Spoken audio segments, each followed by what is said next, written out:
Assalamualaikum guys, halo, saya Inti Nuril. Hari ini aku mau cerita tapi enggak tentang urban legend atau hal-hal yang lagi viral di luar sana, melainkan pengalaman pertama aku dengan dunia gaib atau makhluk gaib. Gak usah basa-basi lagi, kita masuk ke ceritanya ya. Tapi sebelum kita masuk ke ceritanya, aku minta tolong tombol di bawah ditekan, di subscribe dulu, karena dengan kamu subscribe sangat berarti buat aku untuk mengembangkan channel ini menjadi lebih baik lagi. Makasih. Jadi ceritanya berawal dari perpisahan orang tua aku. Karena perpisahan itu selama bertahun-tahun aku gak pernah ngerasain yang namanya balik ke kampung halamannya mama. Karena aku selalu dengan keluarga besar papa. Sampai akhirnya pas zaman aku kuliah dulu bisa ngerasain mudik ke kampung halamannya mama, yaitu di Leles, Garut. Aku gak tahu sebenarnya kalau Leles itu sebelum atau sesudah Garut. Coba yang tinggal di sana komen di bawah. Sebenarnya Leles itu lokasinya di mana? Sebelum cerita kronologisnya, aku cerita dulu ya. Kalau aku ini adalah orang yang nggak percaya atau agak-agak gimana gitu sama yang namanya dunia atau alam gaib. Nggak tahu kenapa, cuman pikiran aku tuh kayak kayak nggak masuk akal aja gitu. Bahkan sama yang kesurupan pun aku selalu bilang kalau dia mah kayaknya lagi banyak pikiran. Atau ada temen cerita aku semalam gini-gini loh makhluk halus, atau aku ngeliat pocong, atau aku ngeliat kuntilanak gitu ya. Aku selalu bilang kalau mama itu mah perasaan aja atau halusinasi. Segitu gak percayanya dan segitu meremehkan. Oke, jadi kita masuk ke ceritanya ya. Pas sampai ke kampung halamannya mama, ketemu sama saudara-saudara jauh mama. Rata-rata mereka masih pada inget sama aku. Nah, di sana aku ketemu sama satu orang yang agak berkesan nih. Jadi ada nenek-nenek yang udah bungkuk. Anggap aja aku tingginya segini, si nenek tuh kayak gini nih. Jadi kecil dan ya udah rentak banget deh. Si nenek ini datang terus meluk, dia bilang, "Neng, kemana wae? Di antosan tara ayah," gitu ya. Itu kalau bahasa Indonesianya, "Neng kemana aja? Ditungguin kok gak pernah muncul." Aku sih jawabnya kayak, "Ayah, ayah," sambil cengengesan gitu ya. Itu artinya ada kok, Neng. Nah, habis itu kan ada acara kumpul-kumpul kan, ada acara makan-makan. Tapi kok aku nggak ngeliat sosok nenek bungkuk yang tadi aku temuin di luar. Mungkin udah balik ke rumahnya.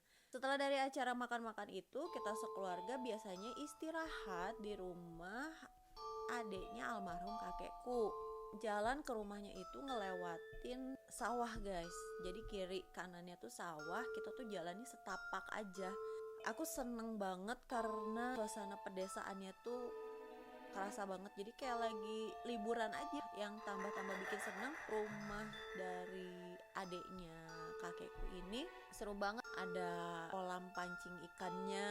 Di dalam rumahnya juga mereka udah sediain makanan yang banyak banget.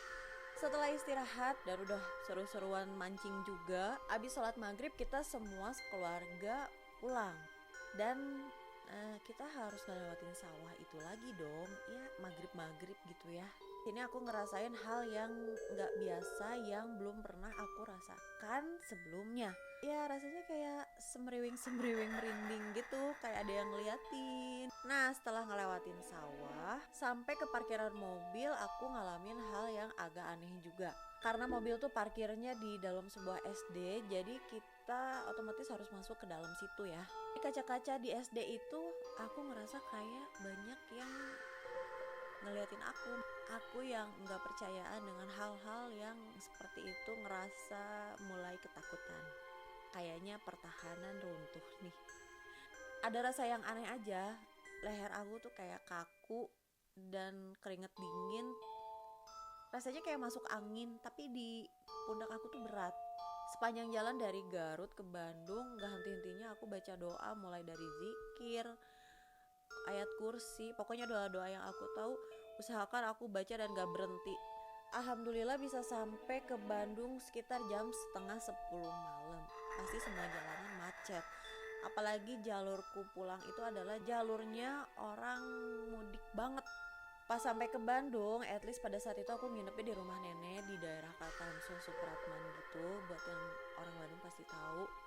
Nah ini dia kejadian yang bikin aku ketampar banget. Pas aku memutuskan buat tidur, aku tuh kayak ngerasa erep-erep atau ketindihan barang yang berat banget.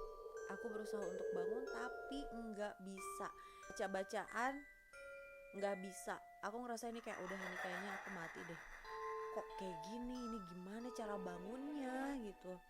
Setelah aku berhasil buat buka mata saat kejadian itu, kok aku bisa ngeliat makhluk-makhluk yang selama ini nggak aku percaya. Aku bisa ngeliat orang yang gede banget tembus ke atap rumah sampai aku bisa ngeliat badannya walaupun cuma setengah. Lalu sebentar aku sadar, sebentar aku nggak sadar, gitu aja terus.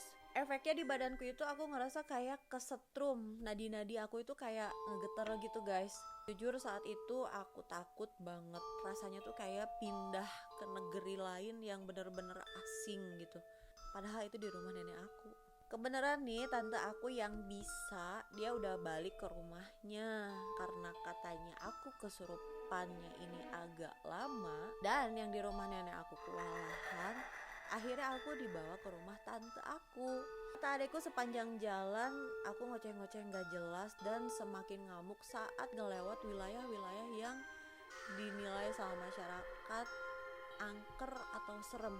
Setelah perjalanan itu akhirnya aku sampai ke rumah tante aku sempet bisa ngeliat muka tante aku, tapi dari situ aku gak sadar lagi dan bangun saat azan subuh. Antara ngerasa ini mimpi apa bener sih, tapi saat itu yang pasti pas bangun, pas sadar, yang aku rasain cuman satu, haus banget. Ini tuh kayak kering banget. Dan ada lemes juga, badan tuh kayak abis ngapain ya, lemes aja gitu, kayak abis dapet kabar yang bikin shock gitu loh, lemes gitu.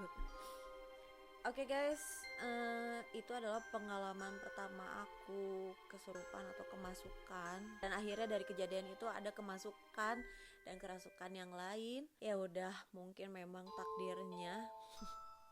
Cukup buat hari ini ya. Buat kamu yang pernah ngerasain kemasukan atau kesurupan, boleh komen di bawah. Makasih udah nonton, jangan lupa klik tombol yang ada di bawah untuk dukungan buat aku. See you pada next video, tetap jaga kesehatan. Saraniu.